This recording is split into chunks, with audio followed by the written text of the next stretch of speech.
పిత పుత్ర పవిత్రాత్మ నామమున ఆమెన్.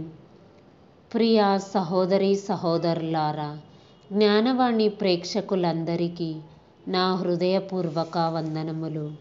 ఈనాటి దివ్యగ్రంథ పఠనములు ధ్యానించినట్లయితే, తండ్రి దేవుడు యేసుని మానవ రూపంలో ఈ లోకానికి పంపినప్పుడు మానవులమైన మనము ఆయన దైవత్వాన్ని గుర్తించలేకపోయాము.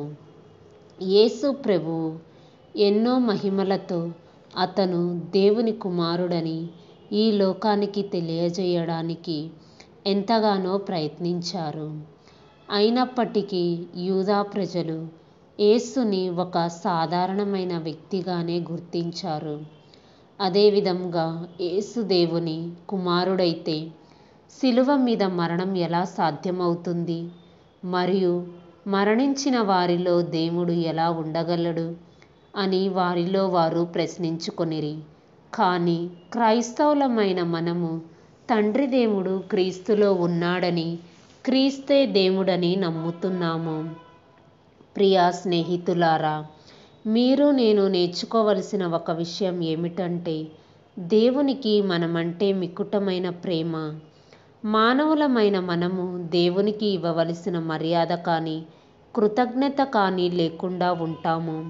ఒక గొప్ప వ్యక్తి ఇలా చెప్తున్నాడు: ప్రియ స్నేహితులారా, విద్య నేర్చుకుని గురువును మర్చిపోకు, ధనం వచ్చాక స్నేహం మరచిపోకు, భార్య వచ్చాక కన్నవారిని మర్చిపోకు, గౌరవం వచ్చాక గతం మర్చిపోకు, అవసరం తీరాక సహాయము పడిన వారిని మర్చిపోకు.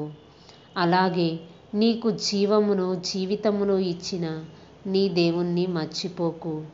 అవును సహోదరులారా, మానవుడు చేసే తప్పు దేవాతి దేవుడు మర్చిపోవటమే కాక అన్ని విషయాలలో నేనే గొప్పగా ఉండాలని, ఆ గొప్పతనం గౌరవం తనకు కావలసినవన్నీ ఇచ్చిన దేవుణ్ణి మర్చిపోయి జీవించడం, దేవుని పట్ల చూపించవలసిన వినయ విధేయతలు భయభక్తిని విడనాడి ఇష్టం వచ్చినట్లు జీవిస్తూ సైతాను వేసే చిక్కులలో పడి విలవిలలాడుతున్న ప్రతి ఒక్క బిడ్డను తలంచుకొని ప్రార్థించుకుందాం.